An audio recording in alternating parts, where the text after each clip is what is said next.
Coming up, learn how Omaha's bus system is changing its leadership.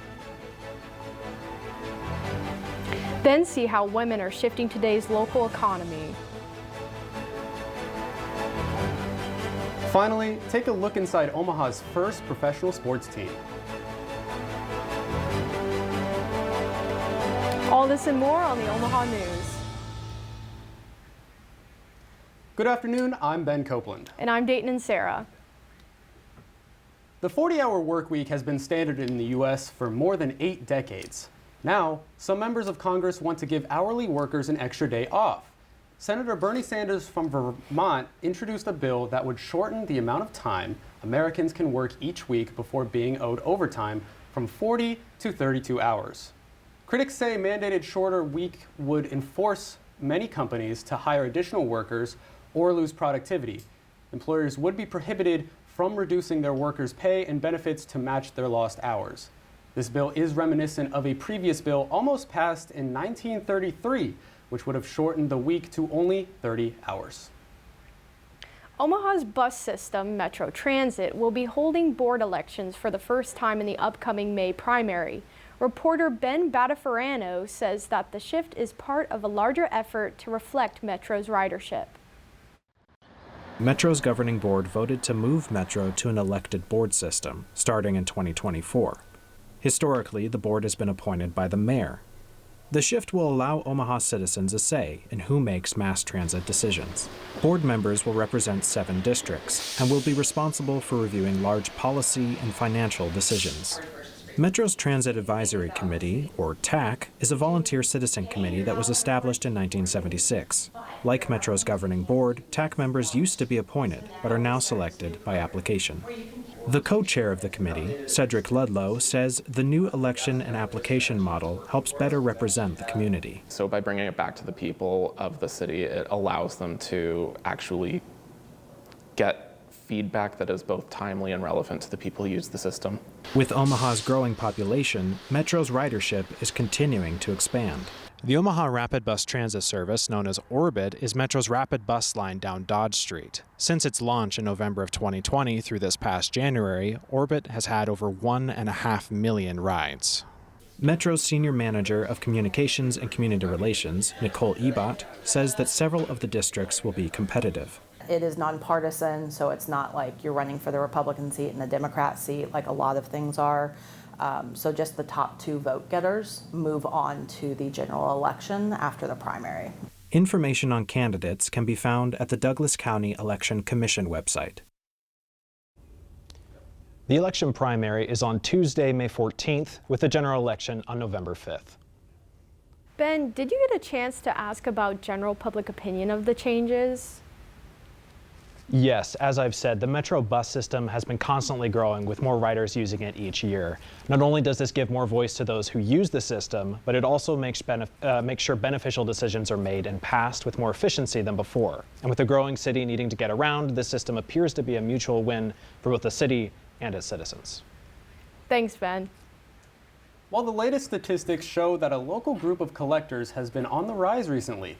This group has been collecting Hot Wheels for almost 2 years.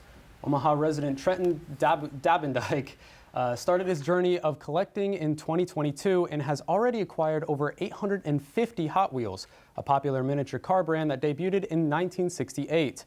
Dabendike says he started to play with the cars at a young age. For my spare time, obviously my love of cars played into that, and then I found out that they have like different grades of like level of difficulty of finding them. Like there's treasure hunts and super treasure hunts, which are like the rare and ultra rares of the Hot Wheels community.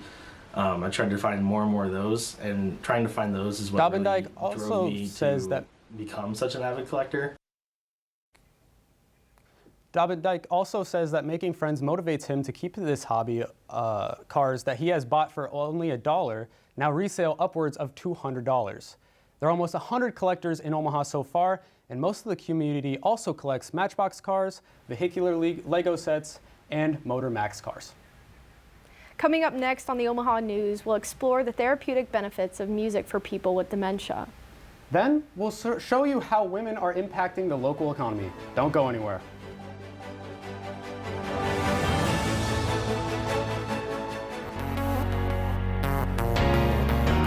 Create,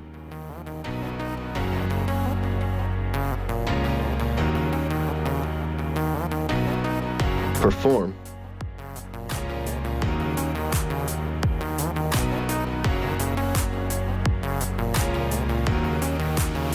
communicate.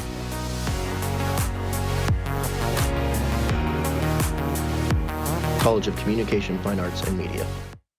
Nearly 3,000 student athletes competing in 19 varsity sports from 9 institutions.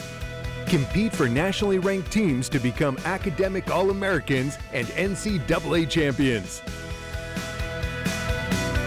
Nearly 100,000 students and more than 800,000 alumni celebrate their schools as they rise to reach the summit. The Summit League, where tomorrow's leaders reach the summit today. The University of Nebraska at Omaha's bookstore is home to more than books.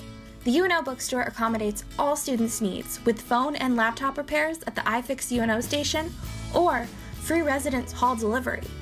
The bookstore, located in the Milevale Student Center, is full of Maverick merchandise. Find sweatshirts for chilly Nebraska days or cozy UNO mugs for every coffee fix. Shop anytime at unobookstore.com.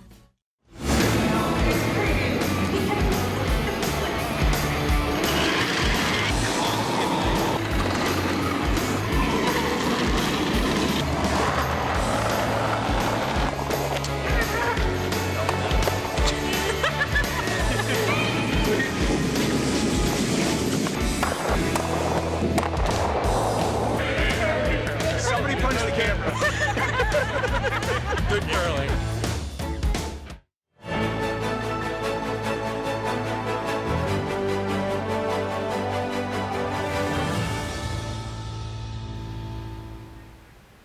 The Guts World Tour is the second concert tour from popular musician Olivia Rodrigo.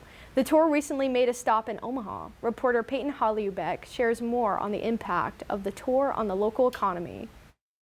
Olivia Rodrigo's recent sold-out show in Omaha is just another example of women dominating the economy.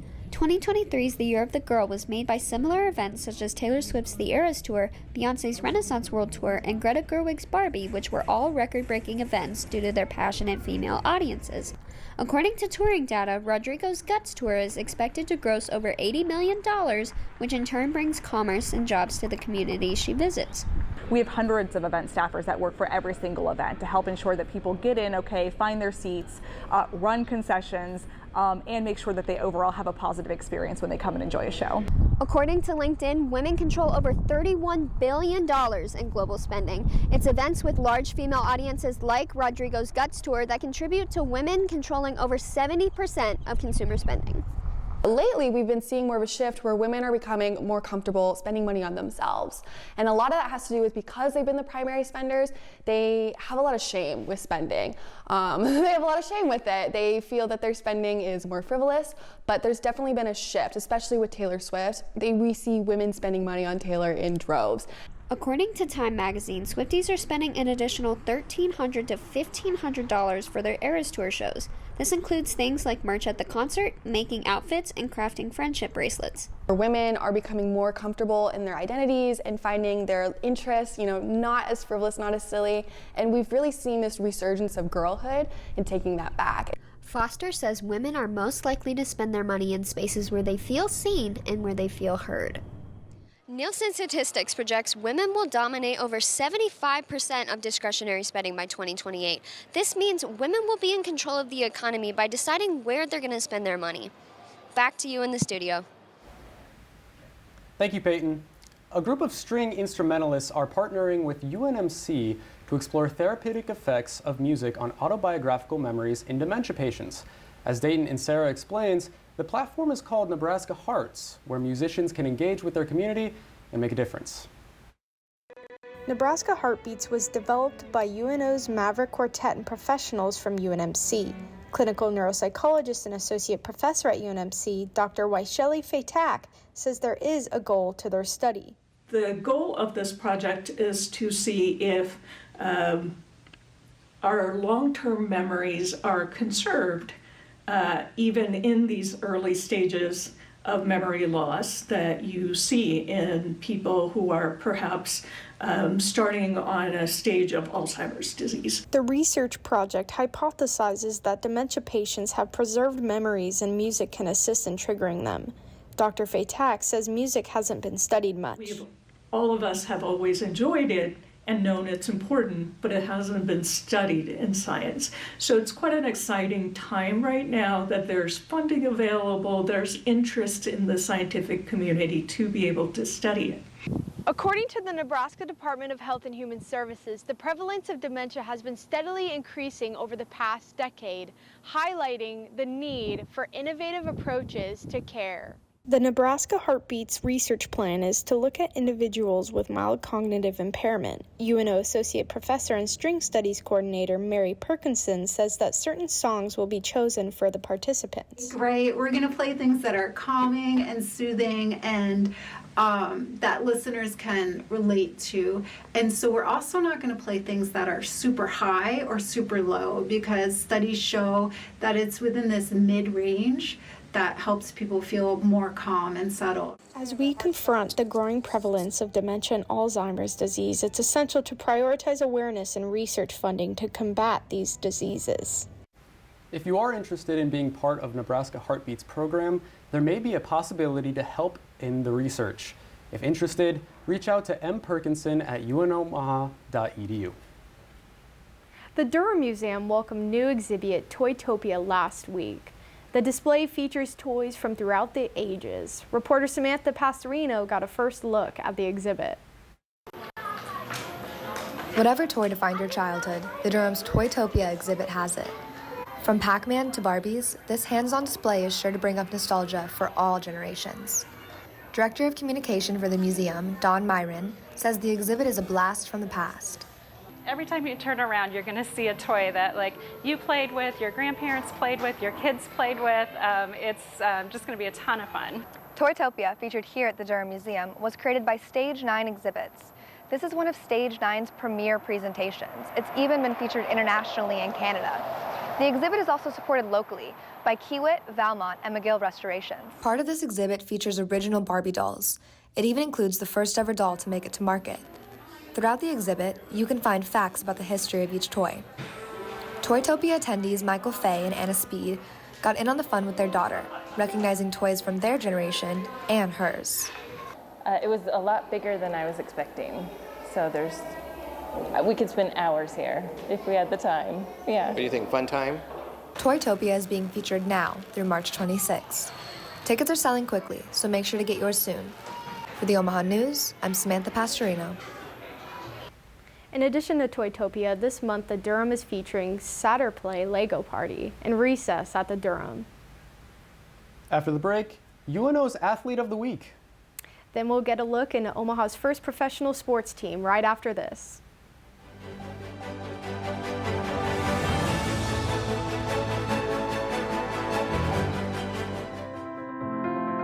The media landscape is vastly different from the past. Conglomeration and consolidation have changed the skill sets required to succeed.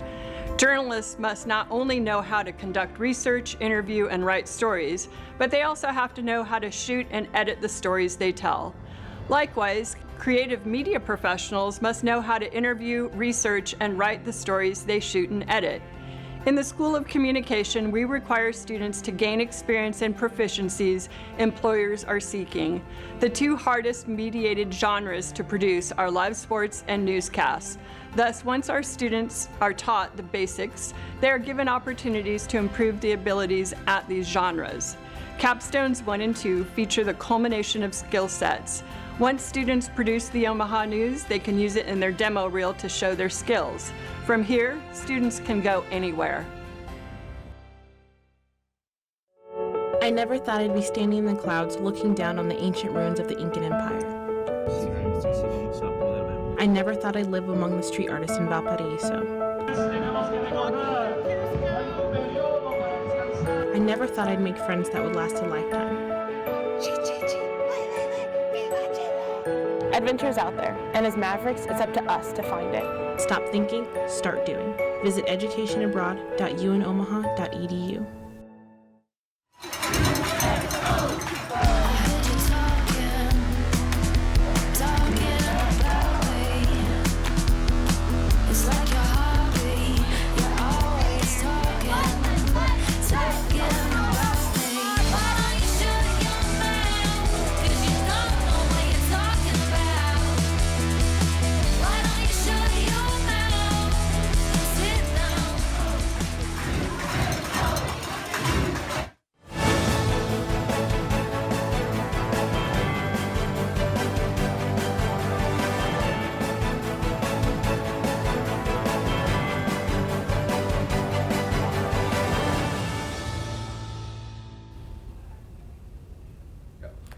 This is Omaha Sports, where we'll share the latest sports scores, triumphs, and stories you won't see anywhere else. Good afternoon. I'm Lillian Tiemeyer. First up, a recap of this week's sports. Sydney Thompson was named the Summit League's Ticketmaster Peak Performer of the Week after an unbeaten weekend. On Monday, UNO's very own Frankie Fiddler decided to enter the transfer portal and will weigh his options before selecting the team he will play for next year. And last night, the Mavericks baseball team lost 11-5 against their in-state rivals, the Cornhuskers. Our athlete of the week is over Kaylee Buckles, a freshman on the women's tennis team, and how she has been doing and how she has been having an exceptional season so far. I take you to see how she has been doing so far. From Louis, Missouri to Omaha, Nebraska, freshman Kaylee Buckles has been a top player for the Mavericks since she arrived on campus back in August. She has been competing like no other, being placed at the number 3 position and being undefeated in conference play so far by defeating University of South Dakota and Denver University. So far this season, she is 13-5 with her match play. But her winning record and competitive nature is not why head coach Adam Summit recruited her. I went to go watch another player that happened to be playing her. And the one thing I noticed was between changeovers, these two opponents, they were talking to each other for about 5 minutes between on every changeover. And on a changeover, you're only allowed 90 seconds. And I kind of laughed and I said, not many people who are competing in a junior event would be this friendly with each other and talk. So that first told me how just probably good of a person she was and that she's very friendly and open, personable. I think that was big. Kaylee has had an incredible first season as a Maverick. She has a unique playing style where she can compete against any opponent. Along with improving her tennis game, Kaylee says she has learned to improve her mental game to help her teammates have a better chance at winning matches. Not getting so upset with myself because I feel like juniors tennis is just, you're kind of just by yourself during tournaments and like you lose one match and you think it's just like done. But I feel like here you're not playing just for yourself, you're playing to give your team a chance at winning. Kaylee Buckles is having an exceptional season so far. With only having 5 matches left in the season, we hope to see her end on a very high note. The women's tennis team compete this weekend in North Dakota against the Fighting Hawks, Sunday, March 24th at 10 a.m. The Maverick hockey fans, now is the time of the year to show the team your support over the weekend. Over the weekend, the Mavericks defeated Colorado College in a best-of-3 series to advance to the NCHC Frozen Faceoff for the first time in school history. After losing the first game on Friday, the Mavs managed to win the next 2 thanks to a goal by Brock Bremer in the third period. The Mavericks will face off against North Dakota on Friday with the hopes of making even more school history. A supernova is scientifically a bright and exploding star in space. In Omaha, the supernova name has a new meaning. Reporter Dale Johnson has the story. The first professional volleyball team in Nebraska, the Omaha Supernovas, started their inaugural season this January. Gina Mancuso-Prasowski says she was lucky to be a part of the team's beginning. My contract started in July.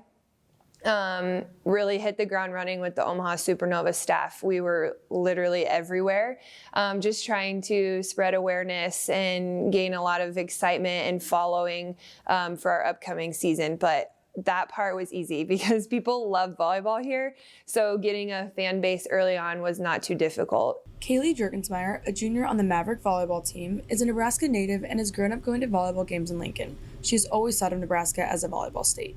I think it's just honestly like an honor for women that like volleyball is the first pro sport in Nebraska, and it just makes sense, I guess, that like the community and the support is there, so why not have it in Nebraska? So yeah, it's awesome. The Supernovas are a part of the Pro Volleyball Federation League, which is the first professional league in the United States. Before this league, high-level players had to play overseas.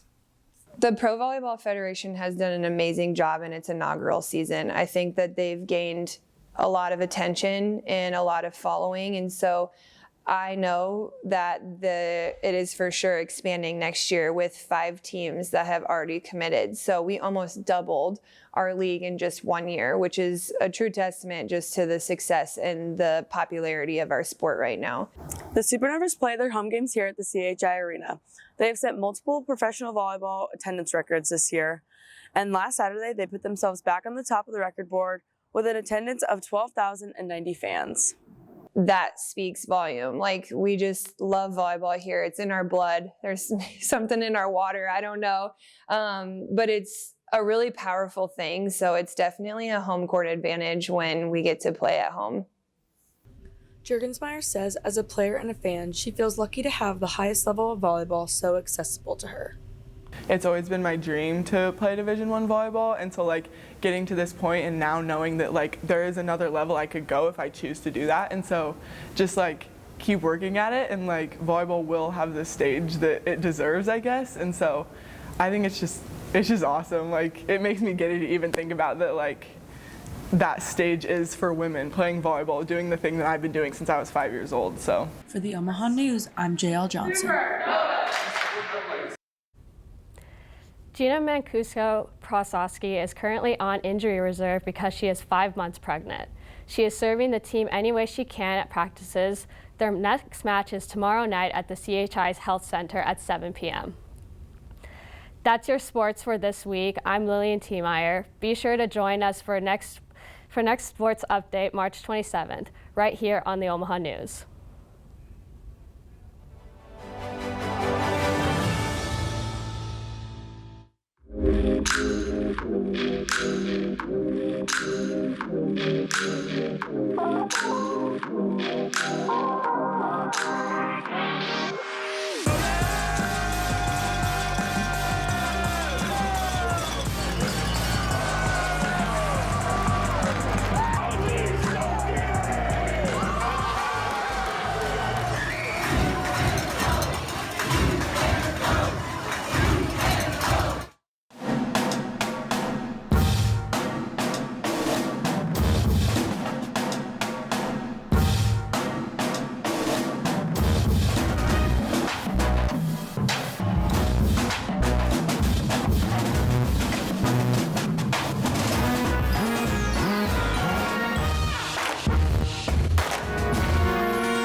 There's a unique educational experience right here in Omaha. With access to top-rated programs, in-demand degrees, and a worldwide community of graduates, UNO prepares students for life, wherever it may lead. From Omaha to Italy to Uganda to Japan, Mavericks are working in communities around the globe. So where will a degree from UNO take you? UNO, access to exceptional, access to the world. Learn more at unomaha.edu. Coming up in 5, 4, 3, 2, 1. Faded breast to a full.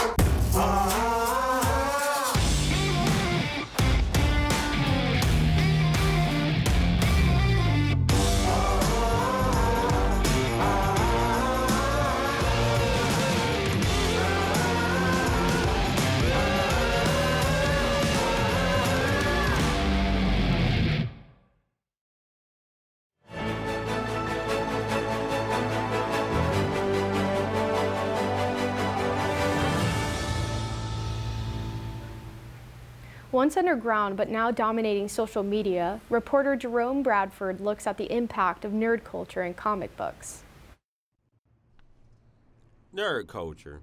Yes, it's actually a term. Those who say they are one find comic books as a way of escaping real-world issues. In fact, an article in the magazine Medium insists we are all nerds now. That's right. If you enjoy a good Marvel movie or prefer the DC culture that is sweeping the world. Jeff Hilt says he fell in love with comic books when he was a teenager. It was a place he felt accepted. He passes his love of comics to his children and valued the different stages of comics in his life.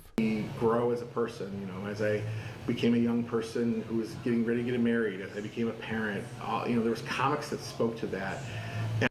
The global comic book market made $16.2 billion in 2023 and is expected to exceed $26.9 billion by 2032.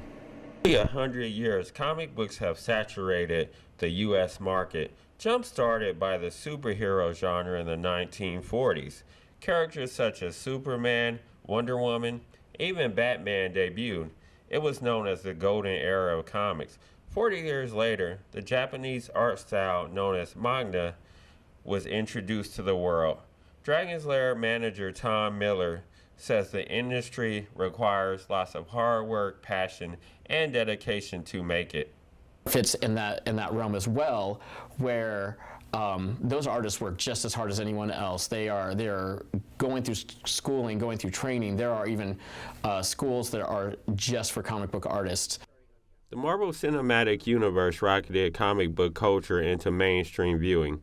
According to the entertainment website Screen Crush, both Avengers movies made $4.7 billion worldwide.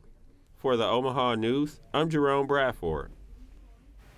In the future, experts predict that comics will take a darker approach to society. While the MCU was family-friendly in its recent phases, stories with darker heroes such as Venom, Ghost Rider, and Punisher will appeal to a more mature audience. That's all for today. Join us again next week for more news and entertainment in the Heartland. Follow us on Facebook, Instagram, TikTok, and Twitter at UNO The Omaha News, or find our website for even more news and stories at unoomahanews.com. From all of us here at UNO Television, thank you for watching.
For me, it's about understanding the process of communication and what we learn through that process. So something that you'll find within the School of Communication graduate program is that there is such a rich field of expertise.